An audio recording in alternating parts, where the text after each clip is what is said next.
Eto na, mga kababayan. Naku, dito tayo, mga kababayan.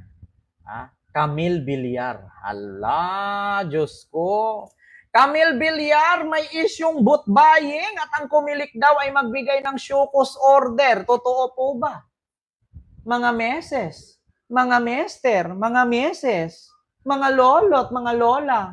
Totoo ba na si Camille Villar ay sangkot sa boot buying at magbigay nga daw di mano ng show cause order itong Comelec? Nako, Diyos mio maremar, ganyan na ba talaga ang gawain ngayon? Bili-bili boto na para manalo? Nagtatanong lang. Yes, Ma'am Hilda, live po ito. Ito na, dito tayo kay Camille Villar. Ay, Diyos mio marimar. Ito na, i-research ko na. Camille Villar.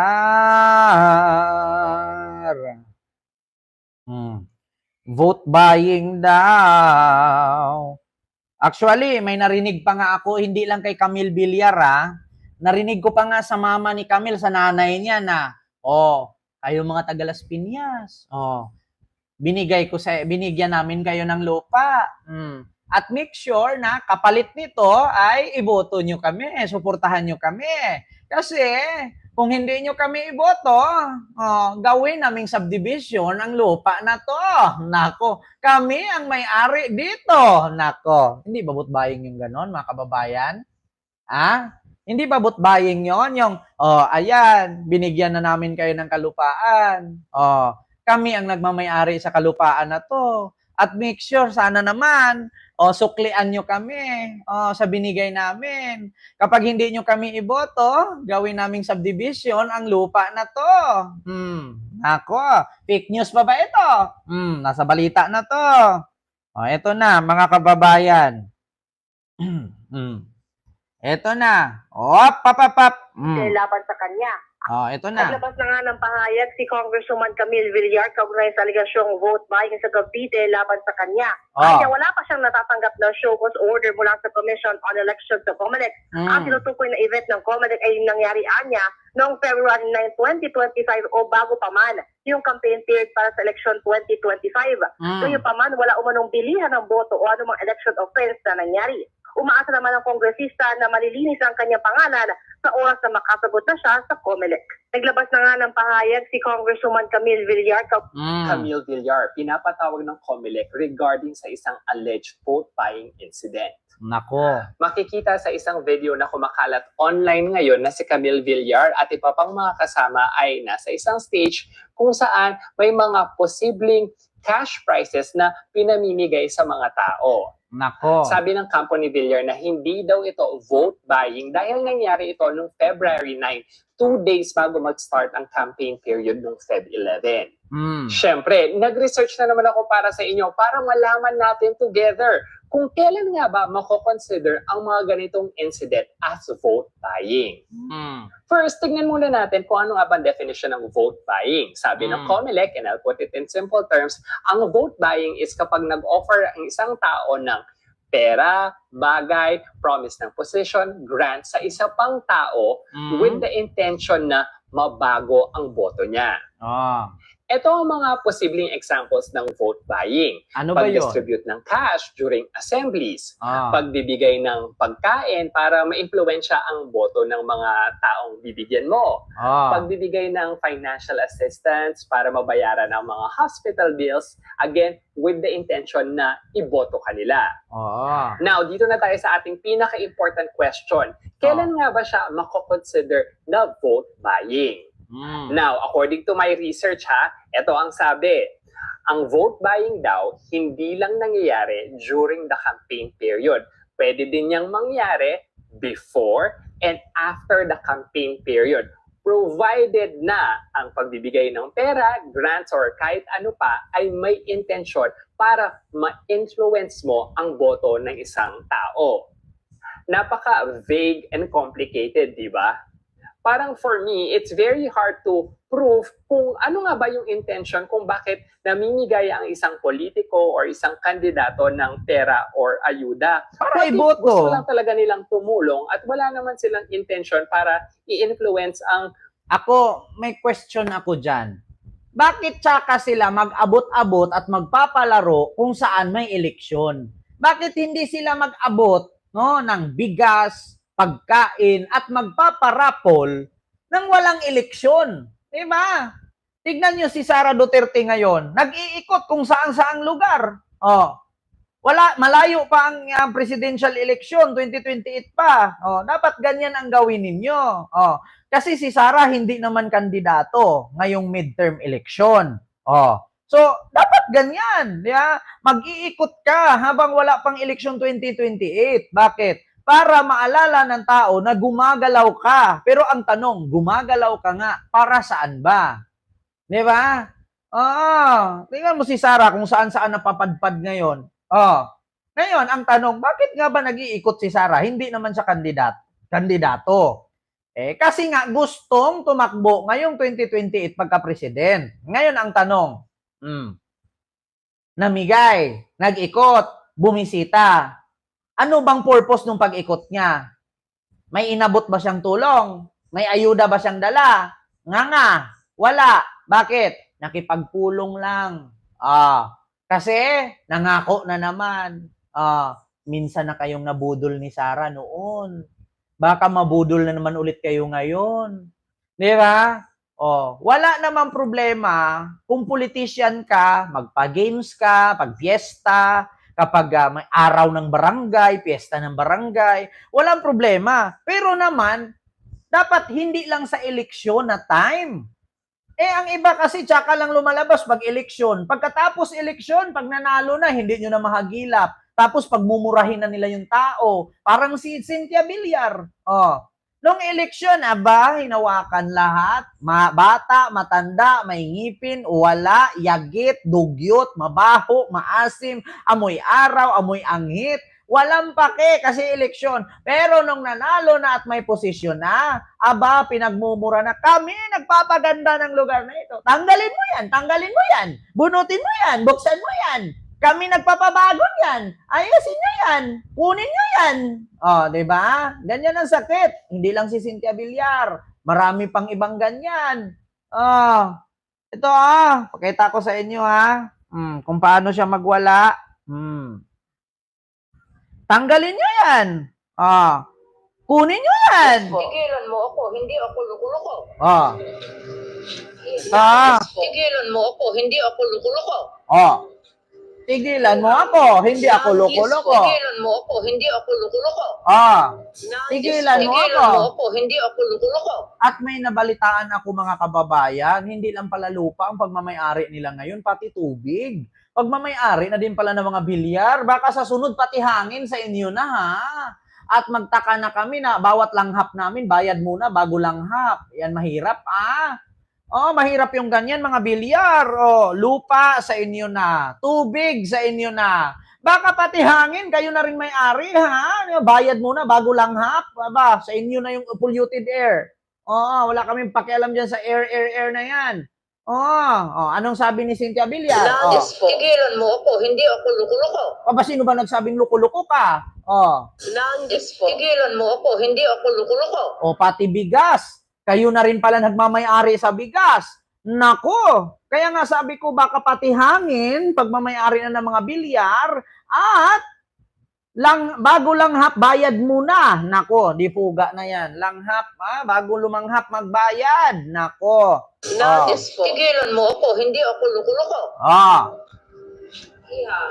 Nanggigil si Senator Cynthia Villar sa planong magtayo ng pabahay na malakondo. Gate ng senadora, hindi yan para sa mahihirap. Narito ang aking report. Wow Nanggigigil daw ang senadora dahil sa bahay na malakondo. Pabahay ng gobyerno. Anong gusto mo mangyari? Camila? Tag 4 million mahigit ang isa?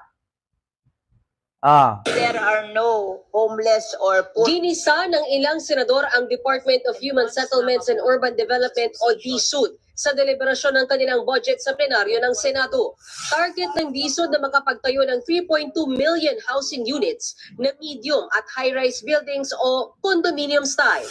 Kakailanganin dyan ang bakit naman sa Singapore, hindi naman nanggigigil ang mga senador sa kanila? Na ang mga bahay ng mga squatter doon, condominium style, parang BGC nga. Bakit? Punta kayo Singapore.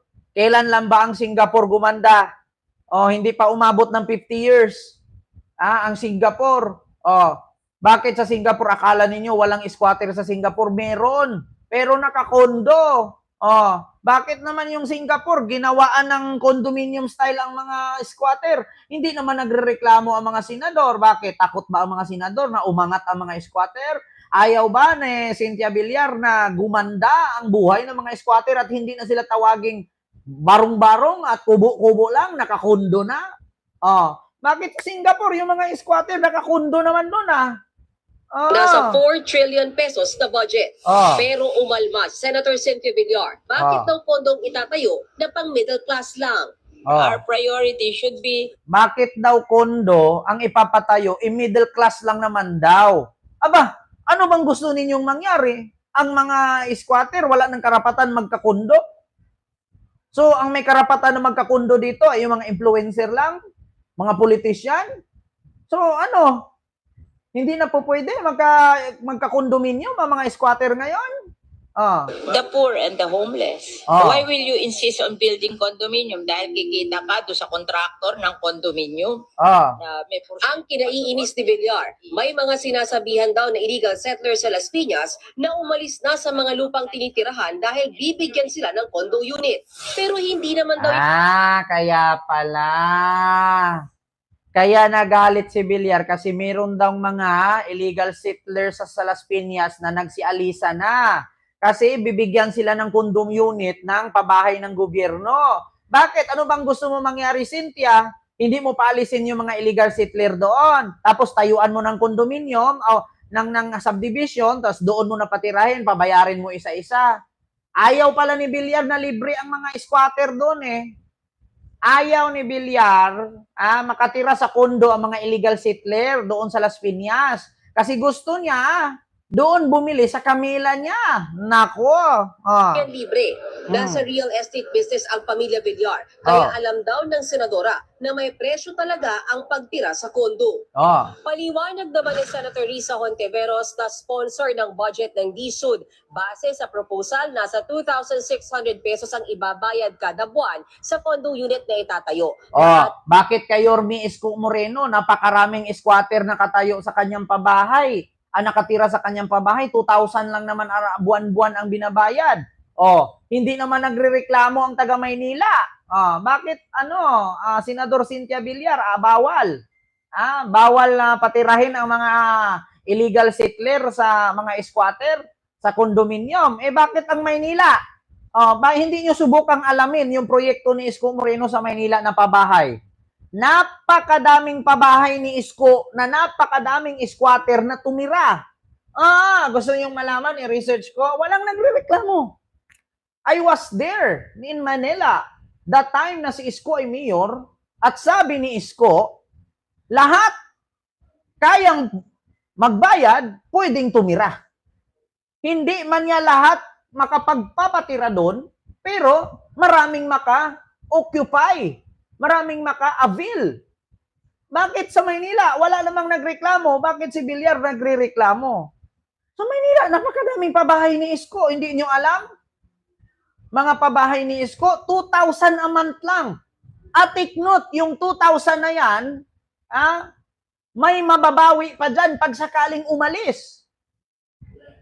Isa na yan yung Baseco ni Isko, yung pabahay ni Isko sa Baseco. Yung pabahay ni Isko sa Pedro Hill, yung pabahay niya sa may San Lazaro. Napakadaming pabahay ni Isko. Wala namang nagreklamo. Ba't ito si Cynthia Villar? Laging ini-indicate niya ang Las Piñas dyan sa issue na yan. Sa Las Piñas ba itatayo yung kondo? May para buwabayan sa 1,500 pesos dahil sa subsidiya mula sa gobyerno. Ipapadaan din daw ang bayad sa pamamagitan ng loan sa Pag-ibig. Dadaan naman pala ang pagbayad sa loan sa Pag-ibig, anong pinoproblema ni Villar? At bakit wala ng karapatan tumira sa kondo ang mga squatter? So anong gusto kayo? Mansion? Magkano, lang naman hitsura ng kondo? Laki lang naman yan ang tinirhan namin dito na pagpasok mo, sala, diretso kusina. Yung tinirhan namin dito, pagpasok mo sa pinto, kusina, kainan. Yung sala namin, diretsong kusina. Tapos kwarto na. Hindi ba pwede tumira ang mga Mga kababayan, hindi ba pwedeng tumira, mga squatter? Diyos mio Marimar. Kaya nga, di naubos-ubos yung mga squatter kasi may proyekto ang gobyerno na para patirahin sila sa maayos, mabuti. Ayaw naman ng ibang mga government employee, nagagalit. Bakit kaya? Di ba? So, yun lang mga kababayan. Ako, ayan na. Is yung vote buying, is yung tanggi sa proyekto. So, anong gusto mangyari? Pabibili. Ayaw ni Villar na tumira ang mga squatter sa kondo. Gusto ni Villar siguro doon mag-avail sa bahay niya na binibenta. Parang ganun ba? Nako, hindi pwedeng ganyan. Kamahal-mahal ng bahay mo. Kung ako papipiliin, kung doon ako tumira sa Camila Homes ni Villar, sa tawag doon, Bria Homes niya, mas piliin ko yung palibre ng gobyerno. Bakit? 2,000 a month lang. Isa Camila Homes, magkano dyan? Milyones ang halaga ng pabahay nila. Doon sa gobyerno, 2,000 a month lang. Di ba? Doon lang tayo, mga kababayan. Dito tayo mga kababayan kay Sara Duterte. Tapos na tayo dyan kay Villar. Wala mang mangyari dyan, madisqualify.